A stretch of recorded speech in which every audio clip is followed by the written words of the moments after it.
Sejam muito bem-vindos a mais um Pode Levar, e esse Pode Levar veio com várias curiosidades sobre hipnose. Você já ouviu falar? Tem gente usando isso para cuidar da saúde mental e é disso que a gente vai tratar hoje. Mas antes de conversar com o meu entrevistado, eu já te convido a conhecer as nossas redes sociais, a seguir o nosso Pode Levar, a curtir, a comentar, a estar no Spotify. A gente está no YouTube, no Instagram, estamos em todas as redes sociais esperando você. Venha para conhecer várias outras histórias incríveis, mas hoje, nesse momento, eu quero tratar do assunto hipnose.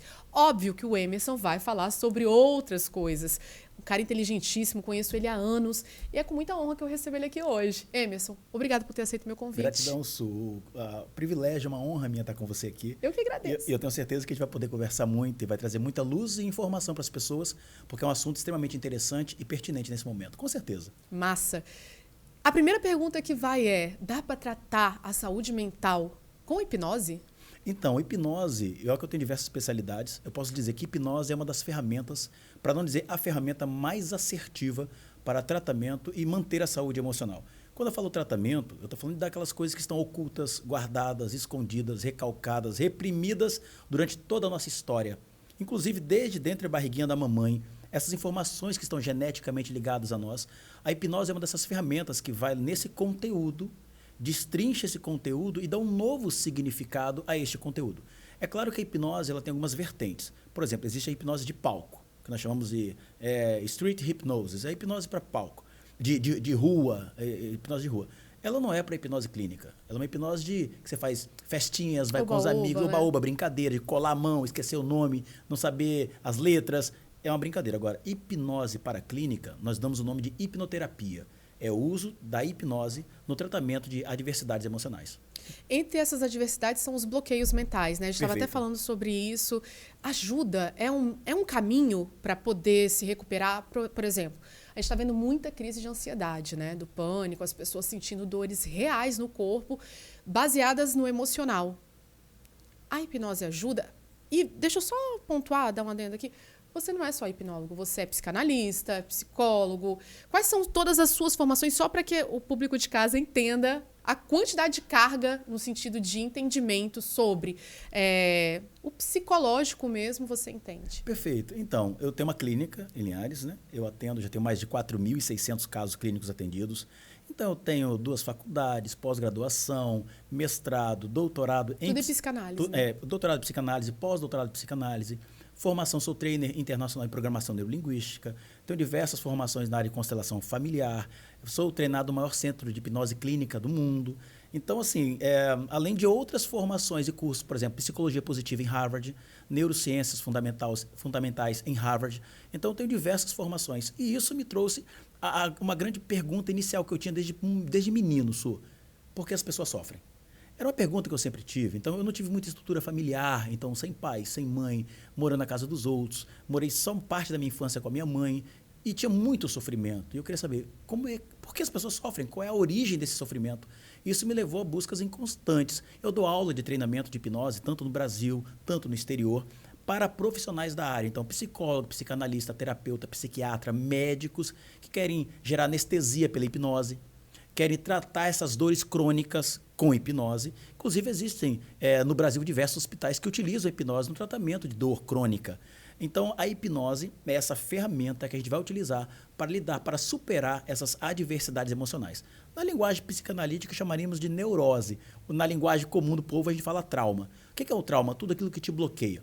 Eu tenho medo de falar em público. Isso é um trauma. Isso é um bloqueio. Isso tem que ser desbloqueado.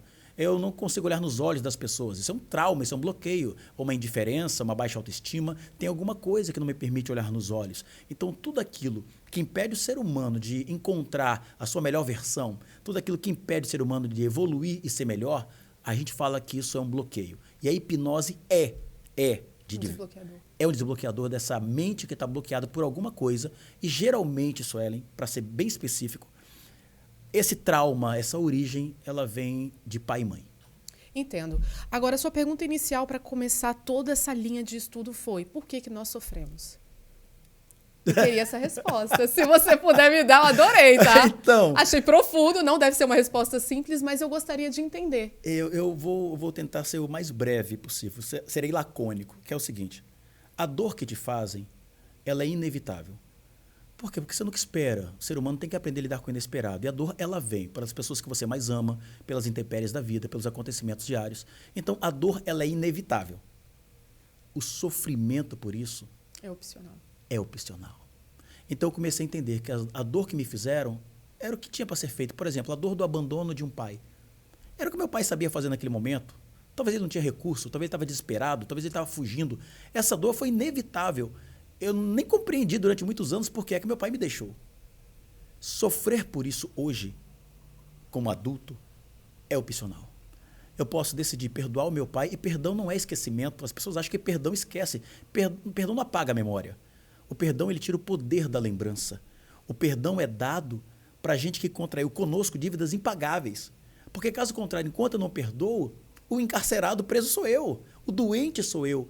Então, a gente sempre diz, e na clínica eu falo, nos meus treinamentos, sem perdão, não existe terapia. Se o paciente chega na minha clínica, eu quero ser tratado, a primeira coisa que eu vou lidar é com o perdão. Porque o perdão é a fonte e é a origem dessa cura.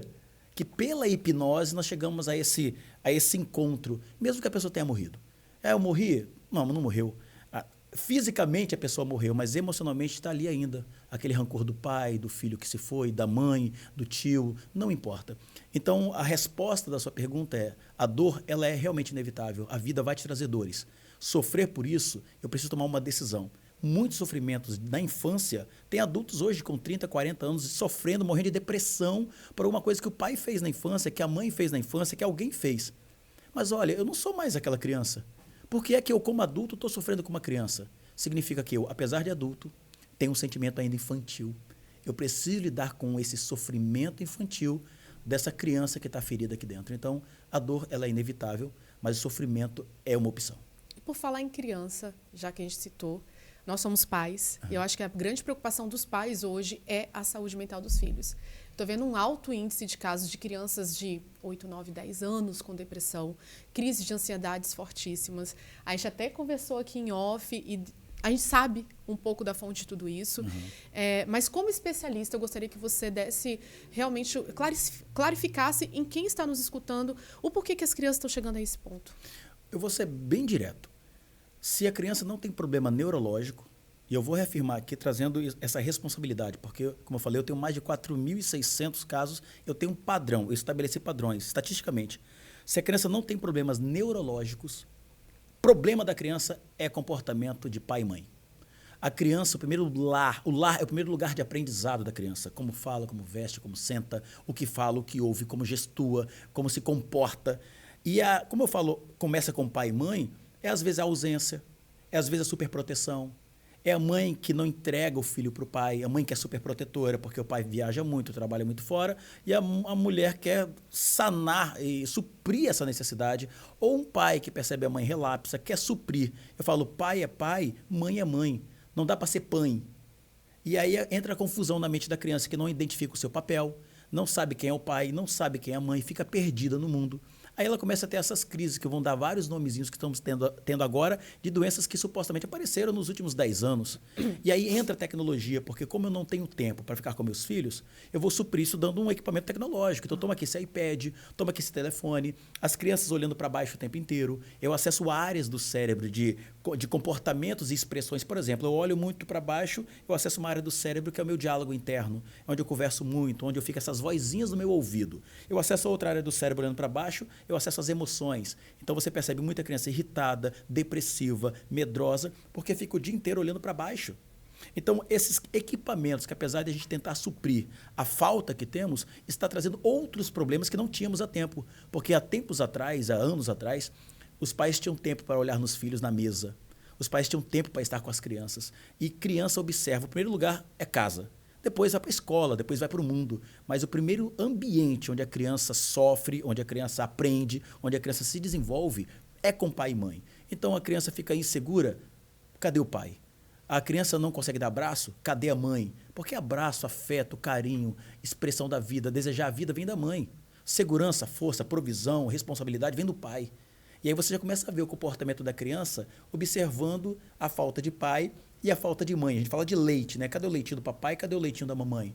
Para nutrir essa criança de uma forma psicologicamente mais forte, potente. Perfeito. E a gente estava falando no bastidor sobre crianças que fazem pirraça em supermercado, que dá show, que bate na mãe.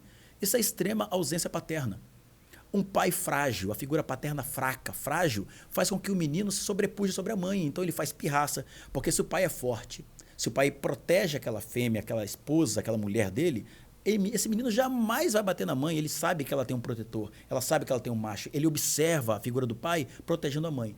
Se a mãe fica sozinha com o menino, ele cai no supermercado, ele bate nas coisas e o pai sai de perto. Eu vou ali pegar aquela cerveja, eu vou ali. Esse menino está encontrando seu espaço e ele precisa compreender, porque se tem um pai forte, o pai fala, levanta agora, levanta desse chão agora. Isso não é coisa para você fazer, não. Levanta agora, respeita sua mãe. Ele começa a encontrar o seu lugar, né? O alfa estabelecendo sobre o outro alfa. Se ele não encontra isso, seu pai é relapso, é ausente, ele deita e rola. E hoje, comprovadamente, tem uma estatística que mostra que a maior causa de delinquência juvenil é falta da figura paterna. Faltou o pai em casa. Ok, mas e as mães solteiras? Ótima pergunta. E eu vou te falar a sorte que um garoto ou uma menina tem quando encontra uma figura paterna substituta. Por exemplo, o pai não existe. Vai observar que ela vai identificar-se com o avô, com o padrinho, com o padrasto, com o irmão mais velho. A menina precisa de proteção e provisão. Ela vai buscar uma figura paterna substituta. Caso ela não encontre a figura paterna substituta, ela vai olhar para a mãe, adquirindo a dor da mãe. Isso é um padrão. Vai adquirir a dor da mãe. Então, ela vai tentar ser o quê? Quem vai fortalecer a mãe. Então, ela começa a ter muita energia masculina. É a garota que vai para a vida para enfrentar tudo, porque ela não teve. Então, como ela não teve essa ausência, ela vai tentar suprir essa falta com o comportamento. Então, ela começa a ter comportamentos masculinos. Ela pode ser uma mulher. E aqui eu não estou falando sobre opção sexual. Uhum. Ela pode ser uma mulher, mas o jeito, o trejeito, a forma de resolver, de falar, é masculinizada. Você percebe que é uma energia masculina, apesar de ser mulher. Então, é muito comum. A sorte, como eu falei, de um menino ou uma menina encontrar uma figura paterna substituta é o que a gente busca na vida, porque hoje tem muitas mães solteiras, assim como pais solteiros também. Exato. Quando encontra... Eu ia entrar nisso. Quando um homem mora sozinho, tem os seus filhos, encontrar uma figura materna substituta e o cérebro precisa dessa figura. Ele precisa. Por quê? Porque a criança, para diferenciar-se entre ela e o mundo, ela precisa das figuras. Então, para ela diferenciar entre ela, a mãe e o mundo, precisa do pai. Para diferenciar-se entre ela, a mãe, o pai e o mundo, precisa da mãe. E o casal homossexual? Então, aí nós estamos falando de... Que tem o filho. Perfeito. Nós estamos falando de comportamentos, papéis, energias. Porque você vai perceber que mesmo no casal homossexual, um tem energia masculina, um tem energia feminina. A gente não está falando de gênero. A gente está falando de energia. Então, um casal homossexual pode perfeitamente cuidar dos seus filhos, sendo homossexuais, cuidando dos seus filhos, mas cada um com a sua energia. Ele vai receber uma energia feminina e vai receber uma energia masculina. A partir dos 12 anos, ele começa a identificar o próprio comportamento. Então, ele identifica que aquele, apesar de ser um homem, apesar de ser uma mulher, a energia é diferente, mesmo tendo sexualmente os apetrechos da sua própria do seu gênero. Ou seja, homem é homem, mas ele é homossexual. Mas ela começa a identificar pelo comportamento, pelo jeito, pelo trejeito. Isso geralmente acontece a partir dos 12 anos. Perfeito isso. Sobre essa questão das telas que a gente estava conversando, que você abordou agora aqui, vamos supor uma hipótese, né? Não é em relação a mim, porque lá em casa não tem tela. Não que eu não dê tela nunca para os meus filhos. Sim. Obviamente, quando a gente está num restaurante que só tem adultos, eu dou o meu celular lá no YouTube Kids, porque eu já vi algumas coisas no YouTube normal que deixam o meu cabelo completamente para cima. Eu fico horrorizada com o conteúdo que eles alegam ser infantil. Uhum. De qualquer forma, não estou aqui nem para criticar o YouTube, mas como alerta para nós, pais e mães, eventualmente eu deixo sim.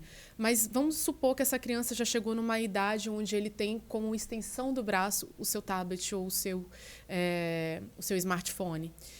Como a mãe que verifica e vê, entende, estou excessiva, estou permissiva em relação a isso, como mudar? Como a partir desse... estou vendo, errei, estou toda errada, toda cagada em relação a isso, como que eu faço? Então, o primeiro passo é a gente conseguir identificar o problema. Porque muitos pais não identificam esse problema. Eles acham que o filho merece, que o filho vai ter. E até, como eu falei, até uma folga para os pais que às vezes estão atarefados, ocupados, coloca o tablet e entrega ali. Então, às vezes, até o pai faz isso propositalmente ou às vezes não sabe. Quando eu não sei, eu preciso que alguém me alerte. É como um carro que está com o farol traseiro queimado. Alguém então, tem que a me gente está aqui alertar. alertando, tá, galera? O seu filho está ansioso, nervoso, violento, já está te estapeando. Ele se joga no chão por nada e grita com você por tudo. Olha só, são as mídias. São o celular, o tablet. Acho que nem a TV tem tanto efeito quanto É, O porque tem muito tablet, estímulo, né? né? Hoje o tablet, o celular, tem muito estímulo. Então, de cores, de sons, de imagens, de percepções, esses hiperestímulos. E de shot, né? Tipo, é tudo muito curto. Exato, Não tem exato. começo, meio e fim, não tem uma cognição, não faz sentido. Perfeito. Por isso as crianças começam a falar tão rápidas, tão rápido. As crianças começam a querer coisas rápidas, então elas ficam nervosas, porque não conseguem alcançar a compreensão. Elas começam a se comportar e falar como aquele youtuber, como aquele influenciador. Então, tem alguns detalhes por trás disso. Mas, por exemplo, se uma mãe e um pai, o que eu faço? Alguém tem que te avisar. Então, o primeiro passo é procurar um profissional especializado, um profissional competente que possa sinalizar, olha, o farol traseiro está queimado. E nós precisamos mudar alguns comportamentos.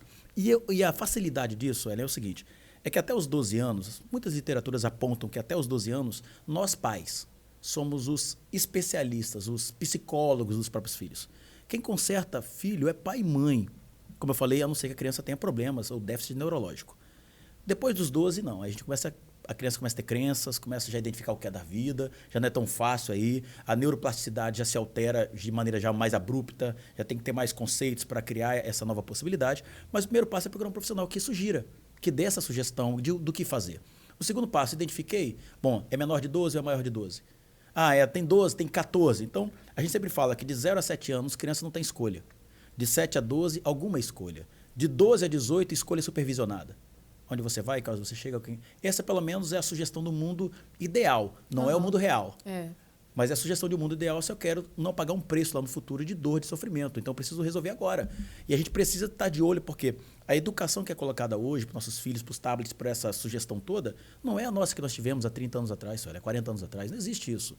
Hoje, esse hiperestímulo vai trazendo também o que nós chamamos aí de problemas emocionais, essa síndrome do pensamento acelerado, que é o que é muito falado pelo Augusto Cury. A gente precisa estar de olho nisso, porque nossas crianças estão super estimuladas. E aproveito para dizer, Su, eu fui chamado por uma igreja para palestrar para adolescentes. Posso falar sobre isso? Acho que posso, né? Lógico que pode. Eu fui chamado para palestrar na igreja, me chamaram para falar para adolescentes. Falei, bom, adolescente de 12 a 18. Beleza, preparei um conteúdo para esse público. Vou falar para a juventude. Quando eu cheguei lá na igreja, falaram, mas você não vai falar para a juventude não, rapaz. Você vai falar para os juniores. Juniores de 9 a 11 anos. Aí eu falei, eu não tenho um diálogo. Assim, eu não trouxe o material para 9 a 11 anos. Vim falar para adolescente que está beijando a boca escondido, que está fazendo... não é para... Não. Emerson vai ser para 9 e 11 anos. Na igreja. Beleza, cheguei na igreja, 54 juniores sentados, um monte de criancinha lá sentada. Ai, meu Deus. Aí eu falei, gente, o que eu vou falar para essas crianças? Dentro desse contexto. Aham. Eu fiz uma pergunta, me veio uma pergunta. Ô tias, entreguem para eles papel e caneta. Você vai tomar o maior susto da vida, talvez, como eu tomei. Ai, Deus. Entregue. Se prepara. Minha filha está ali sentadinha ali, eu pedi que ela tampa o ouvido.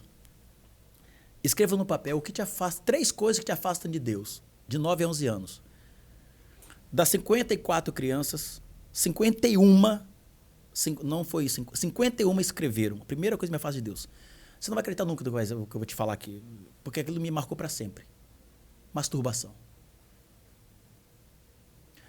Eu estou falando dentro do contexto do evangelho, estou falando se é pecado ou não é pecado, estou falando dentro do contexto da igreja.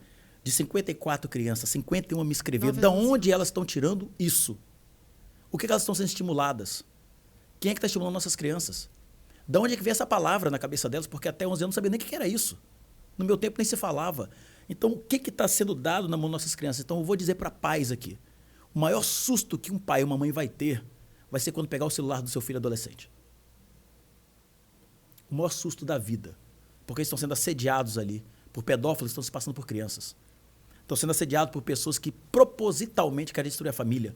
Propositalmente. Pessoas mal sucedidas, pessoas mal resolvidas, com grandes problemas familiares e de sedução.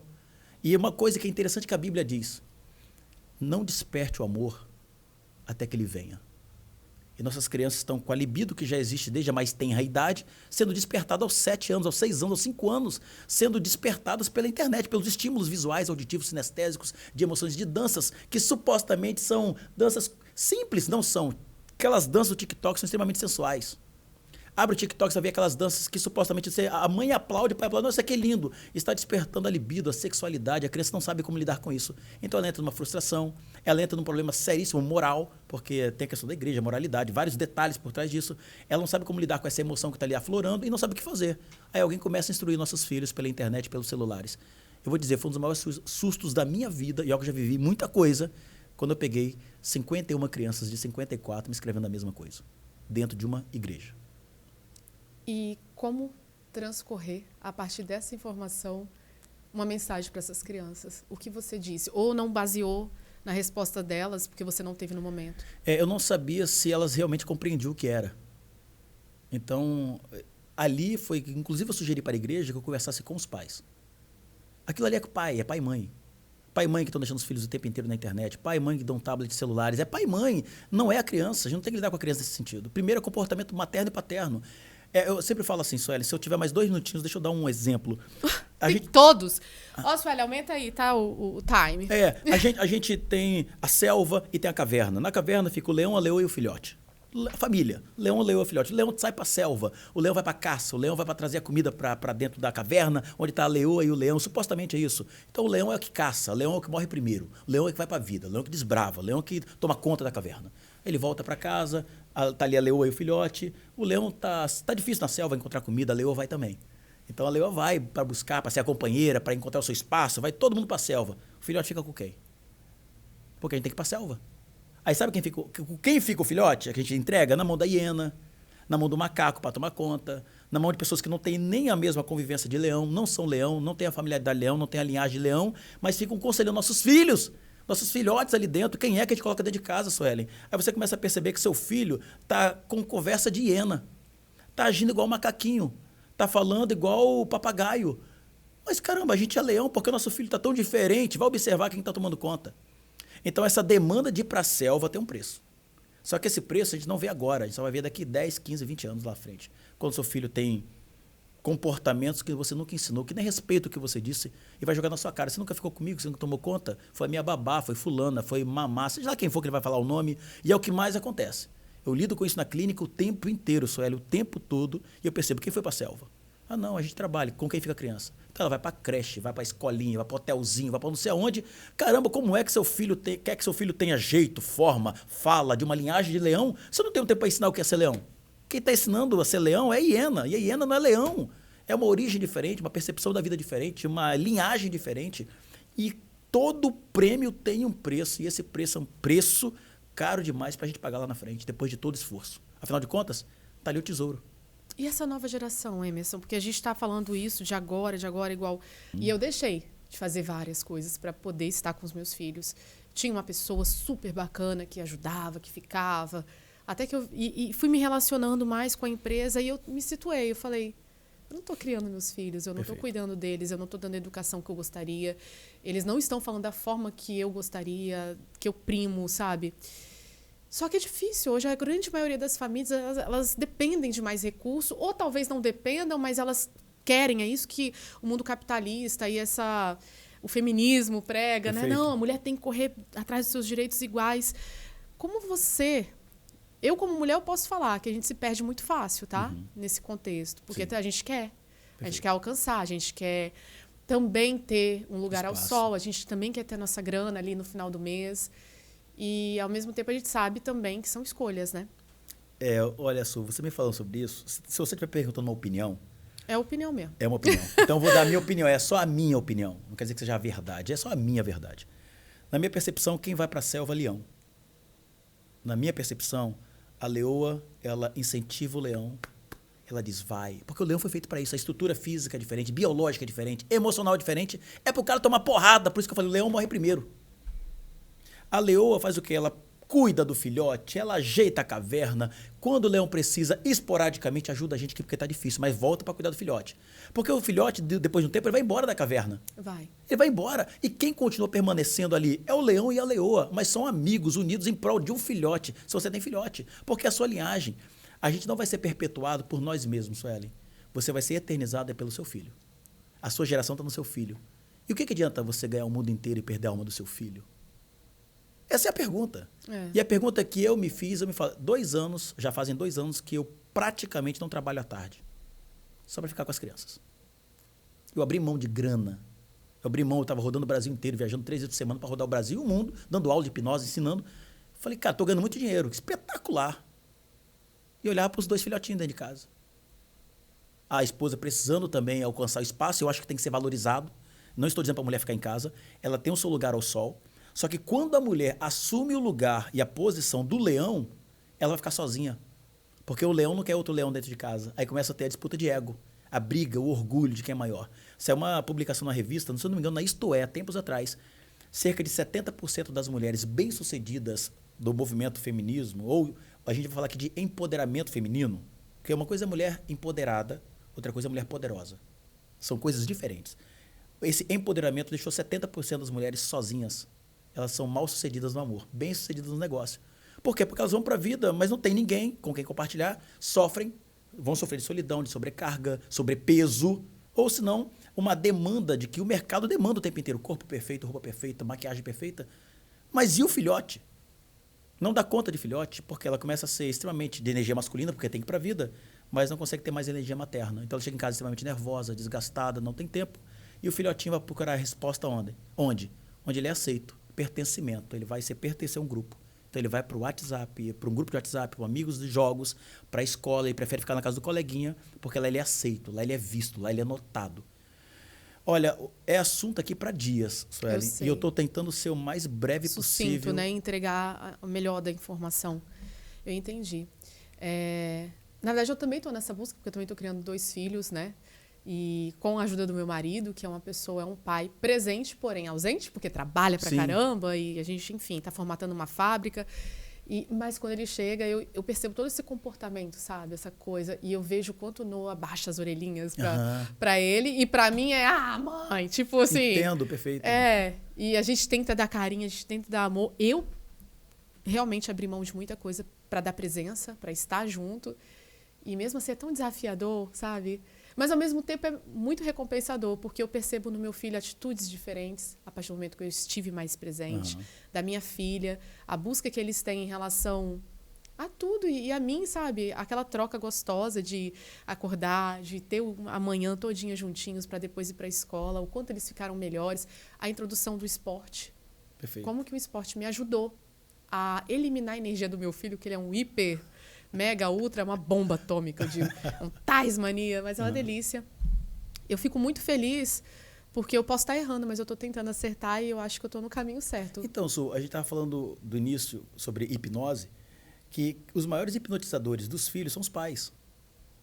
Porque hipnose, o pessoal acha que é sono, e hipnose você sai de si, hipnose você perde a consciência, que em hipnose você conta segredos, isso é tudo mito. Que em hipnose você dorme. Se dormiu na hipnose, é relaxamento, é sono. Hipnose tem nada a ver com isso. Hipnose é atenção focada em uma ideia. Hipnose é aceitar sugestões. Quer ver exemplo? Um pai que vira, ou uma mãe que vira para um filho, chama ele de burro. Se você soubesse o peso que essa palavra tem sobre essa criança, que vai se manifestar em algum momento da vida, começa a ter déficit de atenção, começa a ter problemas escolares, começa a ter problemas de resolver coisas simples, porque aquela voz do pai, que é um Deus gerador, pai e mãe são deuses geradores. A voz que você fala para o seu filho vira como se fosse uma profecia. E essa criança começa a sofrer coisas das quais você disse sobre aquilo, mas não prestou atenção, porque estava num momento de raiva, porque estava num momento de, sabe, ou falta de conhecimento, porque, garanto a você, boa parte da população não sabe nem sobre o que nós estamos falando aqui. Não tem a noção, porque isso não é divulgado, isso não é visto. Tem que se pagar muito caro. Eu acabei de vir de um treinamento de São Paulo agora, 4 dias intensos. Teve que pagar caro para ir, para aprender um pouco mais sobre o comportamento humano, sobre a inteligência emocional. E boa parte dos pais não investem nisso. Boa parte dos pais investem em tablets. Vou falar uma coisa séria. Daqui 1 ano, daqui 3 meses, daqui 6 meses, os filhos esqueceram o celular que você deu. Esqueceu o iPad que você deu, esquece. Nem lembra, nem mais essa lembrança. A lembrança já foi embora no cérebro, foi embora. Agora, aquele dia que você do nada chegou em casa e falou, vamos ali. Ali onde? Vamos aqui. Aí a criança sai toda daquele jeito, vem cá, vem comigo. Aí chega na beira da piscina, o que foi? Nada, isso aqui. E você pega a criança e pula com ela dentro da piscina, joga ela para cima. Essa memória nunca mais vai ser substituída, Suelen. Tudo tem a ver com presença mesmo. Exato, forte impacto emocional, teve intensidade, teve um sentimento envolvido, o cérebro eletrifica, que a gente chama. Ele guarda aquilo para sempre. Aí você fica velho e lembra, pai, você lembra uma vez que você me jogou na piscina do nada? Ele vai lá dizer, lembra quando eu tinha 7 anos você me deu um iPad? Essa lembrança vai embora. Só que a gente tem invertido isso, Sueli. A gente tem criado memórias extremamente rasas. Temos criado memórias extremamente passageiras. E aquilo que eterniza, a gente não está tendo tempo. E como eu falei, todo prêmio tem um preço. É claro, reafirmo aqui, às vezes o leão e a leoa precisam sair da caverna porque está faltando, ou porque precisam encontrar uma caverna melhor, para o bem da família. E eu concordo isso durante um tempo. Eu sempre falo, saúde, família, trabalho. Às vezes acontece na vida você substituir a saúde pelo trabalho, a família pela saúde, sei lá. Mas a ordem da vida é saúde, família. Quando você diz trabalho. saúde, é você. Você se olhar, você se cuidar claro. para manter a família bem. Porque olha só, não adianta você ter $1 milhão se você não levanta da cama. Não fala não, que eu tô aqui surda de uma orelha porque eu cuidei de todo mundo e me lasquei. Perfeito. Ou seja, saúde primeiro, saúde mental. Como é que você vai lidar com a vida se você não consegue lidar com a dor, com o inesperado, com o trabalho árduo Então, a gente está contínuo? falando sobre criança. Essa criança envelheceu, tá lá cheio dos ziquezira, dos problemas da depressão, da autocompadecimento, né? Como é que fala? Compadecimento. É. Autocompadecimento. São essas pessoas cheias de mimimi, cheias Sim. de nada, nem um pouco autorresponsável. Vitimização. Exato. O que essa pessoa pode fazer para se ajudar? Ótima pergunta. Terapia. Eu não estou falando de terapias intermináveis, porque existe um conceito que se acha de que você demora 10 anos, 6 anos, 5 anos para tratar uma situação como essa. Não. Hoje existe terapia breve, a medicina mudou, a psicologia mudou, o entendimento do comportamento humano mudou nos últimos 5 anos, principalmente com a neurociência. Isso acabou. Essas consultas intermináveis, que parece mais uma coisa que parece... Não, é bonito dizer que eu estou 10 anos fazendo terapia. Terapia todo mundo precisa, mas também precisa de autonomia. O papel do terapeuta não é manter a pessoa presa nas terapias. O papel do terapeuta é dar autonomia para a pessoa gerenciar a própria vida. Caso contrário, você fica refém. Não, outra coisa, assim, só que me veio à mente. Não sei se você já notou, você como profissional já deve ter notado, obviamente. As pessoas elas estão abrindo mão também dos circuitos sociais, das amizades, da conversa boba, do ir na casa. Você tá entendendo? Eu tô achando tão mais escasso as pessoas com tão mais dificuldade de criar laços, sabe? A gente tá falando do poder cognitivo, né? De se ligar. Uhum. Cerebralmente. Mas aí a gente fala do social. Por que as pessoas não estão mais se conectando? Por que elas não estão indo mais na casa de uma da outra? Por que não existem mais vilas, mais comunidades, mais amizade? A gente vê muitas pessoas isoladas. E isoladas nós somos presa fácil. E você sabe de onde que eu estou tirando esse exemplo. Porque eu lembro disso, de você ter falado lá atrás. E eu gosto muito disso, porque eu sou sagitariana. Olha só, nada a ver signo citando com você. Mas eu sou muito social e eu gosto, eu primo muito por isso. Tanto que... E eu acho isso tão abrasador em relação ao nosso coração, deixa quentinha, sabe? Então deixa eu falar uma coisa pra você. Me entrega aquilo ali. Isso aí, vamos daqui. Tem como pegar isso? Aqui, ó, vamos fazer as minhas aqui. Cadê, meu amor? Isso aqui. Vou explicar aqui isso. Qual comunidade você quer fazer parte? Qual comunidade que eu quero fazer parte? Quais amigos você quer ter? Das mães loucas? Não, qualquer uma. Sabe por que eu tô dizendo isso? Porque isso que dá Entendi. trabalho de ir pra vida... É mais fácil resolver aí. A maior prova disso são nossos micro-ondas. A gente coloca 30 segundos no micro-ondas, quando dá 28 a gente desliga. Porque a gente quer rápido. Os foods da vida são para isso. Esses trashes que nós comemos sem qualquer qualidade, Exato. mas nós queremos rápido. E nós tornamos essa coisa, queremos sucesso rápido. Queremos o corpo perfeito rápido. E essa rapidez está acabando com a gente. Por quê? Porque a constância ela é mais importante que a velocidade. A gente não se mantém constante, mas quer rapidez. E a rapidez acaba com a gente. Então, nesse caso, o que você me falou sobre o calor humano, isso aqui não sente. Por isso que eu falo, não se deve discutir por telefone. Eu não sei qual é o calor da conversa, eu não sei como você está me dizendo eu te amo, ou como você está me dizendo bom dia. Aí nós queremos transportar esse calor para cá. Não, cara, aqui é para você resolver negócio, para você rir, mas não é para você discutir relações. Não é para você querer ter sentimentos, isso aqui é frio, isso é frio. Então, as pessoas vêm para cá, porque aqui elas conseguem ser quem elas quiserem. Aqui eu posso colocar um filtro, porque na realidade eu mascaro quem realmente sou, porque eu morro de vergonha dessa minha verruga. Então eu vou me maquiar, e aqui eu posso ser quem eu quiser, eu posso ser um personagem, eu posso criar um avatar, eu posso ir no chat GPT e querer ser quem eu quiser e ter todas as informações. Quem quer relacionar na vida, Sueli? Isso, não estou falando, sei lá, porque a tecnologia ela é boa. Eu não estou falando porque eu sou da área tecnológica. Eu também. Não é isso. Não sou, mas vivo disso. O que eu digo é que a gente, se não souber lidar com esses excessos, e esses excessos, eles escondem faltas. Falta. Todo excesso esconde falta. A gente vai acabar se tornando refém disso. Com isso aqui, eu me torno onipresente. Eu posso estar em qualquer lugar agora. Sim. Eu me torno onisciente. Eu sei o que eu quiser saber agora. Pergunta o chat agora. Onipresente, onisciente. E você acha que eu não me torno onipotente com isso aqui, não? Se eu não disparo uma bomba daqui? Se eu não crio toda... Se eu posso ganhar dinheiro, tirar dinheiro aqui agora? Eu posso modificar a minha grana e... Aqui, ó. Isso acabou tornando a gente como Deus. Deus precisa de quem, Sueli? Aí fica esse monte de gente egoísta, orgulhosa, presunçosa, porque eu me tornei Deus, onipresente, mas principalmente onisciente. doente. e doente, porque o ser humano só se realiza no outro. Eu tô vendo que tá todo mundo doente. É. Na verdade, de 100% das pessoas que nós já entrevistamos aqui hoje, todas, 99%, tiveram crise de ansiedade, crise do pânico, lembra? E não sabe como lidar com isso. Esse é o problema. Porque existem técnicas, formas, e a hipnose é uma das melhores ferramentas para lidar com isso. O autocontrole, a auto-hipnose praticada todo dia. Eu pratico auto-hipnose todo santo dia, nem que seja por 1 minuto e meio, eu pratico. É um mantra meu, sozinho eu faço isso. Eu tenho minhas âncoras que eu mesmo faço. Isso me reativa minha memória. O meu sorriso, né? Eu vindo lá do treinamento, eu falei, eu preciso acertar o meu sorriso porque libera serotonina o tempo inteiro. Então, ao invés de eu chegar e ficar concentrado com a cara fechada, eu posso me concentrar sorrindo, porque eu estou liberando no meu cérebro possibilidades. Eu estou vendo aquilo com bons olhos. Se meus olhos forem bons, meu corpo é luz. Se meus olhos forem maus, o corpo é trevas. É um conceito que já está há mais de 4.000 anos escrito, mas parece que a gente não quer. Como se os coaches atuais estivessem aprendendo, ensinando a gente algo que a gente não soubesse. Mas já está escrito. A questão é que a gente não lê. E como a gente não lê, quem não lê, mal ouve, mal vê, mal fala, mal interpreta. E está aí, esse monte de gente sofrendo, que não sabe lidar, por exemplo, com o estado ansioso. O que é ansiedade, Suelen? É uma presunção de tentar controlar o futuro. Todo ansioso está no futuro, como será, o que vai ser, se acontecer, se não der certo. E aquilo nem aconteceu. O todo depressivo está no passado. Como a gente se mantém no agora, Emerson? Eu vou te falar o estado de presença. Quer ver uma coisa que não viaja no tempo, porque o pensamento viaja? O corpo. Nosso corpo está sempre no aqui e agora. O corpo está sempre presente. Então eu preciso começar a sentir o meu próprio corpo. Porque as pessoas que estão ansiosas e depressivas estão fora do corpo. Elas estão no passado, no futuro. Eu preciso começar a praticar meditação. Eu preciso começar a me tocar. Respiração, que as pessoas respiram tudo errado. Você quer ver uma coisa que eu vou lhe ensinar? Simples. Poxa, eu tô ansiosa. Ensine-me. eu tô ansiosa. No corpo, primeiro passo, eu boto meus pés no chão, eu sinto, tem que sentir o chão, sentir o corpo.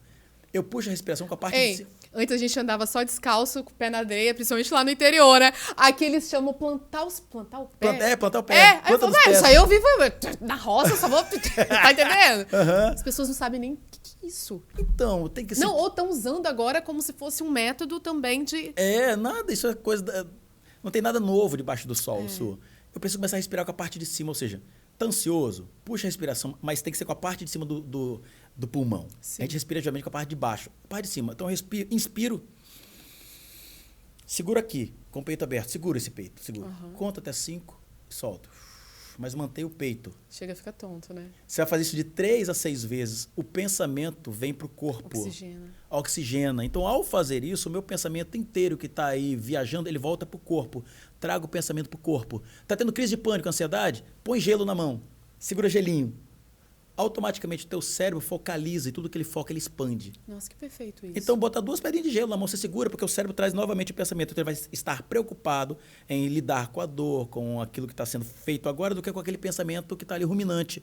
São técnicas extremamente simples. Botar o corpo no chão, a respiração, a meditação, o contar até 10, segurar um gelo. Tem tanta coisa que dá para fazer. Eu poderia ficar horas ensinando técnicas aqui extremamente simples que qualquer pessoa pode praticar. A questão é que é muito mais fácil tomar uma pílula.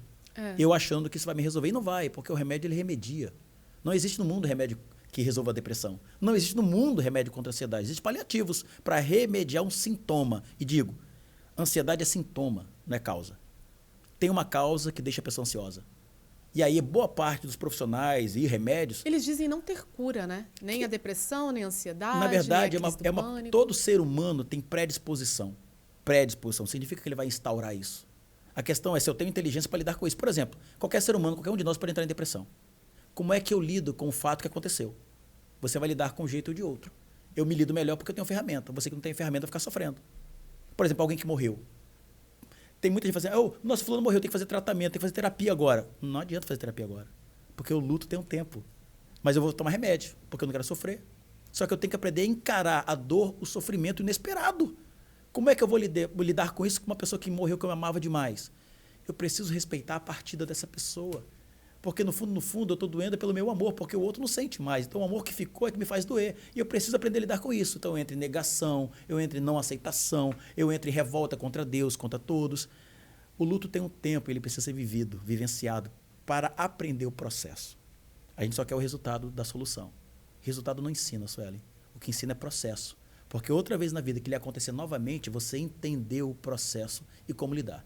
E é aqui que entra a inteligência emocional, saber lidar com o processo da vida.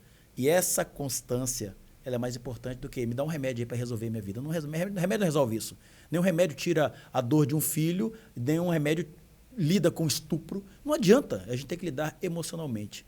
Para problemas imaginários, emocionais, soluções emocionais. Remédios não resolvem. Por isso que não existe remédio no mundo que cure ansiedade. E são os mais vendidos, ansiolíticos, antidepressivos, são os mais vendidos e caros. E você fica refém dessa indústria, ao invés de você automaticamente usar a sua própria farmácia divinamente instalada em nós. Para as crianças, você acha que é o mesmo método? Trazê-los para a realidade? Porque encaixa muito também com que a gente estava conversando aqui anteriormente, né? A criança fazer um esporte, correr, brincar. Trazer para o corpo. Exato. Porque a criança já está ansiosa, depressiva. Perfeito. Eu vou contar um caso aqui de uma parceirona que a filha dela está com 10 ou 11 anos e ela disse, olha, eu queria ter todos os problemas do mundo, menos o que eu estou enfrentando agora, que é uma depressão. A menina está com depressão mesmo, severa, uma coisa absurda. Eu falei, gente, não faz nem sentido, sabe? Parece uma mãe maravilhosa, parece assim, né? Porque eu não estou no convívio familiar deles, mas é uma mãe boa, um pai maravilhoso, uma estrutura familiar muito boa. Eu digo, dependendo da estrutura, dependendo do tipo de depressão, por exemplo, uma depressão crônica profunda severa, isso precisa ser reequilibrado com remédios. E mutilação. Muita criança se mutilando. Perfeito. Eu poderia dar vários casos de metafísica aqui, por exemplo, pessoas que se mutilam, ou pessoas que estão pensando em suicídio, ou que a depressão pode levar em casos suicidas. Mas o que pode estar por trás disso? Por exemplo, depressão é sintoma. Tem alguma coisa que faz a criança ficar depressiva. A depressão não instaurou do nada. Precisa ser disparado por um gatilho emocional. Então tem alguma coisa emocionalmente acontecendo com essa criança. Autopunição, automutilação, geralmente é uma necessidade de punir a si mesmo ou a alguém. Eu preciso saber o que foi com essa criança. Acontece com situações de divórcio, muito comum, eu não sei se é o caso, com morte familiar. Então, alguém muito bom se foi, eu não sirvo para viver. Então ela começa a dar sinais. É mais comum do que você imagina. E tentar punir alguém. Por isso que muitos suicidas, quando suicidam, deixam cartas. É só para deixar sofrendo quem foi que fez sofrer. Geralmente um pai ou mãe. Eu já atendi diversos casos desses na clínica, poderia contar, mas eu acho que o tempo não é viável. Poderia contar esses casos para você. Eu falei, ficaria dias te contando essas coisas para a gente, como a gente está falhando como ser humano, como pai e mãe, e o que a gente poderia fazer com base nisso. Né? Então, por exemplo, crianças. Eu estive em Paris, eu fui estudar lá no Salpêtrière, lá onde Freud, professor de Freud, e lá ele ensina que todo ser humano ele sofre por 3 coisas. Por falta de afetividade, por falta de segurança e por mal-estar, por não sentir-se bem. O que eles devem fazer à noite, nos primeiros 5 a 7 minutos, quando a criança dorme? Ela fechou o olho, eu tenho uma técnica. Sugestionar, né?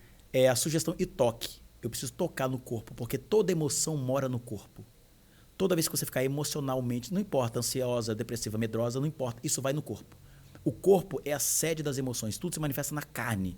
Eu preciso compreender que as emoções estão no corpo, então o corpo tem que ser tocado. Não adianta eu ficar falando, você é forte, corajoso. Se eu não tocar no meu filho, essa conversa não rende nada. Eu preciso de toque. Mas tem que ser nos 7 primeiros minutos? Porque eu sou mãe, gente, por favor, né? Eu já faço isso, mas eu não fazia tão rápido. É porque eu acho que não dá tempo. Eu poderia ensinar isso aqui. O que vocês devem fazer com as crianças? Eu vou te falar. Eu faço carinho, falo que eu tenho amado. Mas tem lugares específicos que você deve tocar no corpo. Ai, me fala. Por exemplo. Fala pra nós. Porque não dá tempo para ensinar assim. Eu vou tentar ser breve. Quando a pessoa... Eu ir lá estudando, essas coisas não podem ser filmadas nem tirado foto. Claro. Você só estuda lá mesmo, no Salpêtrière, você vai lá dentro, estuda, tem tradução de quem quiser.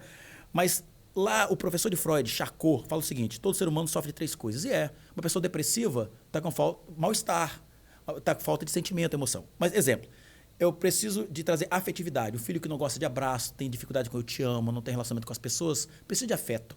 E afeto, quando eu quero dar afeto a alguém, onde é que eu toco? Eu toco no rosto dessa pessoa. Então, quando eu toco aqui, entre o queixo e a maçãzinha, e afirmo positivamente, tem que ser no afirmativo positivo, o nome disso é compound. Eu pego a minha criança que está nesse estado de sono, ela acabou agora, minhas ondas cerebrais estão sendo descansadas. Não é depois que dorme, que aí vem um sono REM, não funciona. Poxa, tem que ser dos... É tudo errado.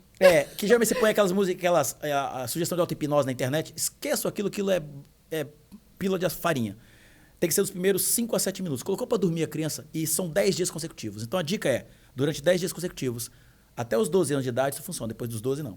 Então, põe a criança para dormir.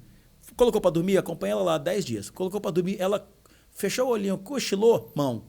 Mão primeiro no rosto. Então, se o problema da criança é a afetividade, maçãzinha no rosto dela, seguro, e só faço palavras afirmativas. Filho, você é amado. Filho, você é querido. Filho, quando você nasceu, você era a criança mais amada do mundo. Você adora afetos, você gosta de abraço, você abraça seus amigos. Toda vez que você vai na escola, você se sente muito bem. Por exemplo, se a criança tem medo de escola, não gosta da escola. Só palavras afirmativas positivas de afeto. Tem que ser sobre a afetividade. Bom, segunda coisa. Todo ser humano sofre de insegurança. Eu tenho medo, eu sou inseguro, eu sou ansioso, não gosto de falar em público. Criança que tem medo de falar, de se expressar. Onde é que o Tarzan bate? Pra força. Onde é que o gorila bate? Onde é que um homem, quando quer brigar, a primeira coisa que ele abre? O peito, o plexo. Tá no plexo, e lá tá escrito plexo. Você tem que tocar com a palma da mão no plexo do seu filho. Põe a mão no plexo dele e pressiona, só para ele sentir. Se você quiser testar isso hoje, quem estiver assistindo hoje, quiser, põe o filho para dormir, põe a mão no peito. Quando você botar a mão no peito, o cérebro dele, ele vai fazer assim. É um negócio surreal. Faça isso. Fala, cara, o Emerson falou, se ele fez isso, o cérebro descansa. Significa que eu estava apreensivo,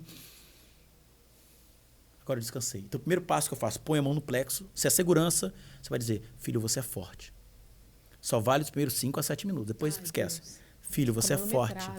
Filho, você é forte. Filho, você é corajoso. Filho, você é determinado. Filho, você pode tudo que você quer. Filho, porque você é capaz. Filho, só isso. Não pode dizer, você não tem medo de escuro. Não. Tem que ser, filho, você tem coragem. Você pode ir ao banheiro à noite. Filho, toda vez que você se levantar, pode ir no banheiro, porque você é seguro. Criança que tem medo, tem enurese noturna, faz xixi na cama, faz essa técnica. Os pais podem depois mandar pra gente a mensagem. Falar, Emerson, eu estava levando para profissional. Não, faz isso. Isso funciona. Perfeito. E terceira coisa é mal-estar. Não me sinto bem com o que como, não me sinto bem nas casas que eu vou, não me sinto bem na casa da vovó, não me sinto bem na escola. Quando eu passo mal, a gente já põe a mão. Nossa, eu estou me sentindo mal. A gente inconscientemente põe a mão na boca do estômago. E é lá. Eu vou aqui na boca do estômago e toco na criança e digo, você se sente bem quando vai na casa da vovó, você se sente bem na escola que você estuda. Aí o que você junta as técnicas?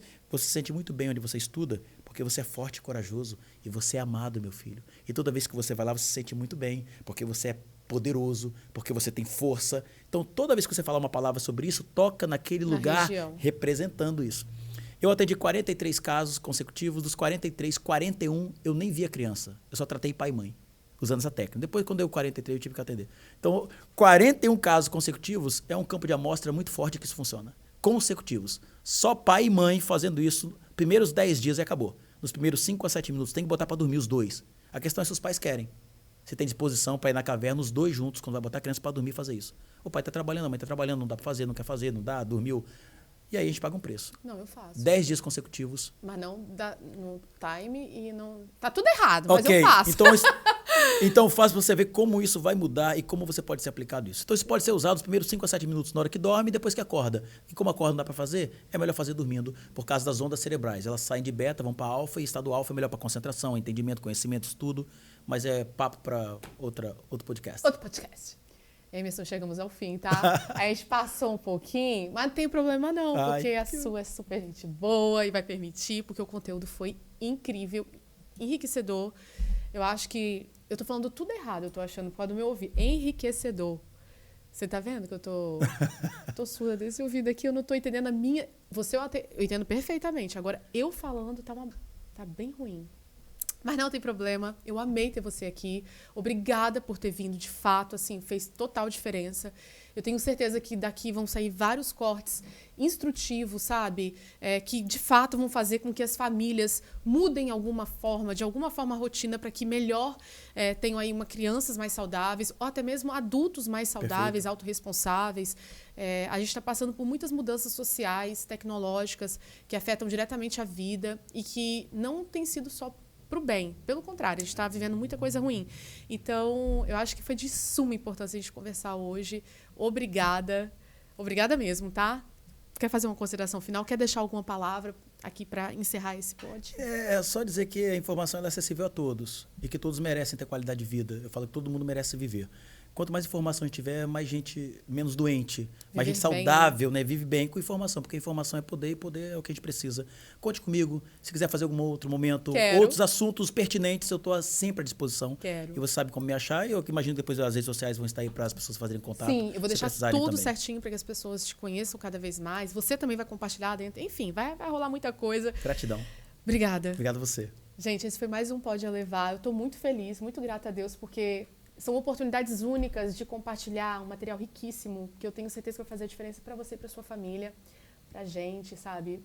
A gente está passando por tantas mudanças tecnológicas, de vida, de relacionamentos. Faz sentido a gente tentar entender um pouco melhor e se readaptar e buscar alternativas que, de fato, façam melhor por nossas vidas e por nós mesmos, pela nossa família. Obrigada mais uma vez. Siga as nossas redes sociais, esteja presente como Pode Elevar. Todas as redes sociais e contatos, tudo do Emerson vai estar aqui na descrição, tá? Precisando, é só contactar. Um beijo e até a próxima.